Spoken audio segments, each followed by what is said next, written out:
time for the King's Court, the Nashua Telegraph's sports podcast featuring Tom King. And welcome, everybody. It's King's Court, and this week the court is George Sione. George, welcome. A lot to talk about, including your ability to take up space in a swimming pool.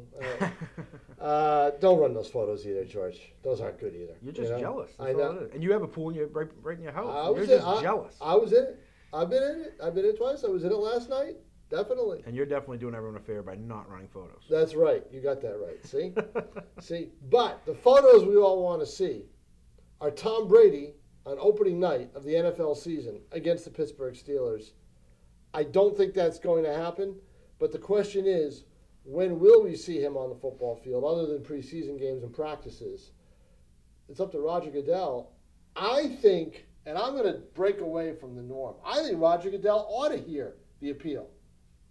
If the commissioner of the NFL can't hear an appeal on the integrity of the game, then what's he doing there? Well, that's his job as commissioner, right? Right. But at the same time, as commissioner, shouldn't he shut the hell up instead of coming out beforehand and saying, well, the punishment has to happen, and shut up. You listen to the appeal. Well, I think he said he wanted to hear what Tom Brady had to say. Yeah, but after he also says that after he says, well, Tom broke the rules, and you've got to follow the rules. Well, if you're already going in there saying he broke the rules, and what kind of appeal are you listening to? Well, because he's already going in there. The only thing that he has going for him is the fact that the NFLPA is stupid enough to have agreed to in the CBA to let him do exactly what he's doing. I agree with that part, but the thing is, George, he is the commissioner, and Brady. I know, but you don't come out ahead of time. That makes you look like a jackass. And we already know he's a jackass, but at the same time, he comes out ahead of time saying, George, you ignorant slut. He comes out ahead of time, basically saying Brady's guilty. He has to pay the piper. Well, then why are you listening to the appeal if you're already coming in as executioner before you even judge the appeal? The NFL has already deemed Brady guilty by slapping him with the suspension. But as a guy who's coming in looking at the appeal, you don't do that. You don't come out and say, he could have come out and said, well, according to this ruling and this judgment, it was probable that Tom did. But I'm going to look at this. I'm going to let Tom offer up his info. You don't come out and say, well, Tom was guilty. He's got to pay the piper. But I'm going to listen to his appeal. It's the sheriff mentality. I love it in Roger Goodell. The ginger hammer? You like that? Exactly. Drop that hammer down. The question is, how far will Brady take it if Goodell says, nah, we're going to give you 4 games, or now we're going to give you 2 games. I don't think Brady wants to do a single game. No, I don't think so because either. I don't think Brady thinks that he did anything wrong. I don't think so either. Does he go to? Does he take it to court? He hired a lawyer that always goes to court. But at the same time, the judge that he always goes through in Minnesota that always seems to rule in his favor has retired. So what do they do? So does he have another judge in his back pocket? Oh, I'm sure he does. I'm sure he does. I always do. Don't you have a judge in your back pocket? That's what I do. I wish. I mean, the real question though is, if Brady's not there on opening night, do they still do the banner, the whole pomp and circumstance? I think they should. Did you see the stupid? There's so many stupid posts on Facebook and stuff now. Oh, you can't do it without Brady there. No. See, the whole point of the Patriots thing is it's the team first. Obviously Kraft taking one, for the team, basically admitting guilt. It's ridiculous. Just do the ceremony. I got to be careful. The whole thing is overblown. I got to be careful because I did get sunburned at that Brady rally the other day. That whole thing is over. The whole story is overblown. Oh, no kidding. No pun intended. I know it. Right. Let's talk about the team. 2 linebackers have rejoined the fray after a year away. Dane Fletcher and Brandon Spikes. I'm going to make another prediction here. I don't think either one make this football team. How's that? They got some pretty good young linebackers in the draft, too. That's just it. I don't think. Brandon Spikes? What? He I'm sorry. knocked them on the way out. He knocked them. I know it. Hello? What were his tweets? Something to the effect of 4 years a slave? I think Belichick brought him back just to be able to cut him again. I really do. I really wouldn't doubt that. I really do. But you know what? They do. You know what? If there was somebody that they would keep and say, he was just blowing off steam. He's not a bad run stopper to have in the middle, especially with young guys. He's not a bad run stopper. The thing is, the Patriots have a mirage like this every year. They bring in a lot of veterans who you think, wow, this will be good. They're back or whatever. They don't stick. It's very odd the cuts that they make in training. I would think Fletcher.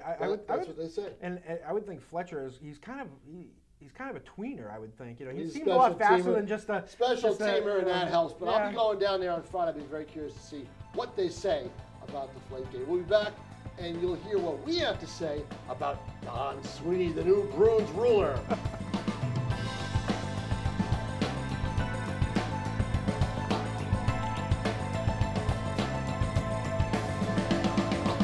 Don Sweeney, the new Bruins general manager. No surprise to anyone, I don't think, although I was a little surprised to hear the rumor that Charlie Jacobs wanted Jeff Gorton, who's with the Rangers right now, and Harry Sinden had wanted Gorton too. Sweeney, the new guy, Cam Neely's guy. This is Cam Neely's team now. I don't think there's any doubt about that. I think Sweeney will be good. I don't mind the fact that Neely and Sweeney are working together because I think that if Sweeney says, no, Cam, we shouldn't do it this way, Neely will listen a lot more to Sweeney than he would have to Chiarelli. Well, I mean, wasn't that the big problem with Chiarelli? It was a communication, right? Communication issues, lack of communication. According kind of to they were kind of abrasive to each other. According to the Bruins. Well, let's put it this way. Chiarelli was given the keys to the kingdom, and all of a sudden, a year later, he looks up and Cam Neely's there. Cam Neely's hovering over him. I mean, it just doesn't work. Yeah, people on the ice against him knew that too, right? I mean, Yes. it's just. I don't mind the choice. I'm kind of surprised that there wasn't a bigger search. I guess everything, unless there was, and it was all kind of behind the scenes. It was all. They didn't ask you? I wish. I interviewed for the job. I would have cleaned house, but. I interviewed for the job. I said they ought to bring back Jerry Cheevers as coach. I was out, and I guess I didn't get it because of that. I don't know. Well, you know personally, I can't stand Cam Neely or Don Sweeney anyway. So. Oh, I didn't know that. No, I'm just kidding. Oh, they're on your list. He's my favorite hockey player of all time. Cam Neely. He's my favorite hockey player of all time. But at the same time, they drive me nuts. I think it's interesting though that Sweeney was Chiarelli's guy. Yes. Because Chiarelli brought him in. Right. Exactly. Right. But he was such good. I mean, he played with Cam. They've had a very good relationship from the playing days on up. So I think it kind of works. And it's interesting, like you said, that Jacobs and Sinden, who they basically said, oh, we're going to step up your game. We want you to be a big part of this search. And then they don't even want the guy that they don't choose the guy that he wanted. Sinden wanted. I know it. I would have been leery of choosing the guy that Harry Sinden wanted anyway. I think the game has gone past Harry by. But the thing is, who do they all want as the guy behind the bench? We all don't think they want Claude Julien, yet Claude Julien is still there. Yeah. And how long? That's just it. For how long? Tom, I know you're the guy. You're the guy that's inside Bruins' minds. I've heard some rumors about they're thinking about Adam Oates.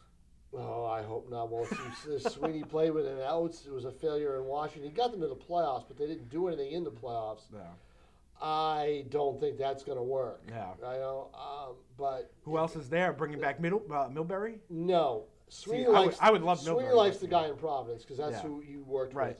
So that's where they want to go if they get rid of Claude. But I have a feeling they're going to keep him for the beginning of the season, and if stuff doesn't work out early, then they get rid of him to light a spark. That's a mistake. I don't like that. No, I agree. I actually agree with you on that. They did that with Pat Burns I would years keep ago, him. 15 years ago, the late Pat Burns. Yeah. I didn't like that. I would give him this season. Just say, look, we're starting fresh. I'm going to try and shake up this roster, and you got to deal with it.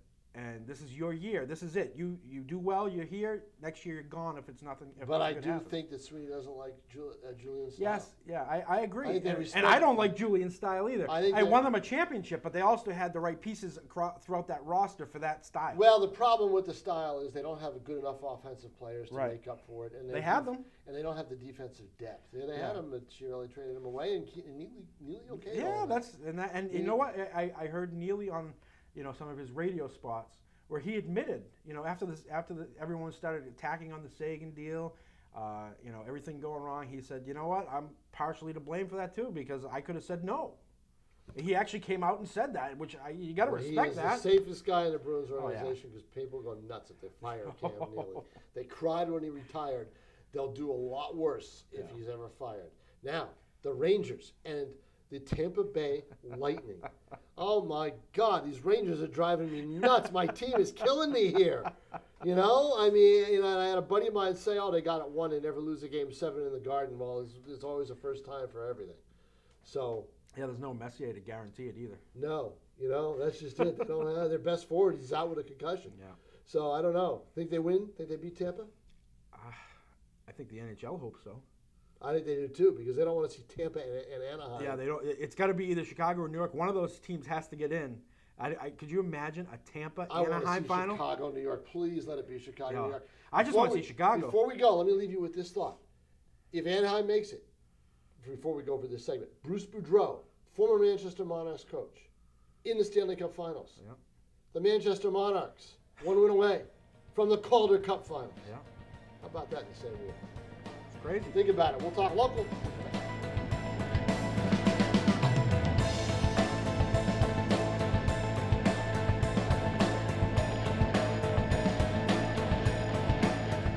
And segment 3, our local segment, as always. We've got the high schools, we've got the Silver Knights, we've got some interesting off-field, off-ice stories. George, track and field championships coming up this weekend. There are some good athletes in this area who are going to show their stuff. What do you think? Who? What name are we going to hear the most on Friday and Saturday? Well, I think it's pretty obvious that we'll have, Jenkins. You'll hear that a lot. Sakari Jenkins. Yes. You'll hear that a lot for North. Can he be a triple winner? I think so. I mean, the kid's a beast out there. Yeah, he really is. I mean, it's like, it's funny. Like I've been to meets where I have to sit there with him. Mm-hmm. I'm taking photos and he's whizzing by, and you can't catch up to him. Well, it's like and it's like his stride. It's just so smooth. Oh, it's like he's jogging. Oh, come on, George. It's like he's jogging. You can beat him in a race. Come on. We know that. You could beat him in a race any day of the week. You should challenge him. You really should. Oh, yeah. Oh, we'd go covered. I'd write a column about it. That'd be great. You'd write a column about it. It'd be great. It'd be great. as soon as the starting pistol went off, he's already at the finish line. He's already at the finish line. I'm still trying to get out of my stance. Your column will come out next summer. That'll be fabulous. They tie me with a calendar when I run. That's why I wrote that column weeks ago. I don't understand why people run for fun or run at all. The only time I'm running is for self-defense. I'm running for food. That's what I'm running. I'm running away from being food. The ice cream whether truck it's a came pit by the other night. bull I ran out of the house and chased it down the street. Souhegan, they've got some athletes. Eli Moskowitz, one of the best runners in the nation. Yeah, should go out. He's a senior. Should go out on a high note. Absolutely. And as a matter of fact, he should be. He could be a New England champion. Yeah. As we start the process, the class meets are this weekend. The meet of champions the following weekend, and then the New England's later on. I think Jenkins and Moskowitz both have a chance at becoming New England champs this year. I wouldn't say Jenkins in all three of the his big events. Mm-hmm. But he might be able to grab one of those and become a New England champ in that. I think he should. I think he would be able to. I think team-wise, Nashua North's got some decent teams. Yeah. They should be very. They have a lot of depth. They do have a lot of depth. They scored very well. They were second in both boys and girls in the Merrimack Invitational, which isn't it's not a mini preview. It doesn't have all the big ones, but it's kind of one of those last chances to qualify. So people that are there giving it everything they have. I think Campbell could be pretty good in Division 3. I think they could make some. I know you've talked to. You've talked What's to Joe in the water in Leachfield? Seriously, I know. What is in the water? I don't know. What is Alver? What is Alvern thinking? Why would years ago? Can you imagine Alvern would be a power? He'd be a power in so many sports. It's unbelievable. It's unbelievable. Now another sport we talk about. That's a split. We talk about a union. Souhegan hockey, Nashua North hockey. The NHIA gave its blessing for a 1-year deal. At least see how it goes for 1 year and see how it goes, and it's going to be interesting. I have mixed emotions about it. Yeah. I always think co-oping is the easy way out, but if it's the only way to save a program, fine. But you've got a program in Souhegan that's got 4 state titles in a decade span. Nashua North has been a consistent winner, not a winner, but on the cusp. They've made the tournament every year, just about. And, it's just. And it's a large school. It's just the sport of hockey is so different. If you don't have enough players coming up in the younger grades, you're in trouble. And I think the real co-op that should have been fought for years ago, and I think the high turnover in the athletic department's chair at Nashua caused this to be forgotten, is they should have really argued for a North and South JV team combined. Yeah. Because then you don't cut players. And you have a feeder. You have a good feeder. Yes. Program. You get more kids involved. And like you said, obviously you can't do North-South at varsity. Schools are too big. Right. But the JV program, that would have been the perfect. That would have been. And why can't they still? Why not still try for that? They really should try. But I think the real question I have about this, Tom. Yeah. And I grew into a pretty good fan of Pat Corbin in his last couple of years, because he got to the point of, I don't care, I'm going to say whatever's on my mind. If the parents are attacking me, coaches and schools are going at me.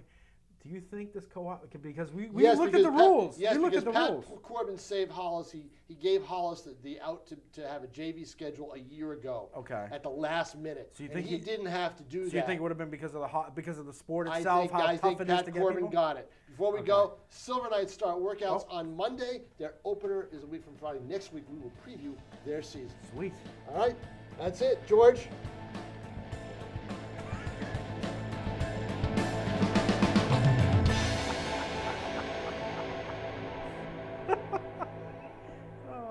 And that's it for the King's Court, the Nashua Telegraph's sports podcast featuring Tom King.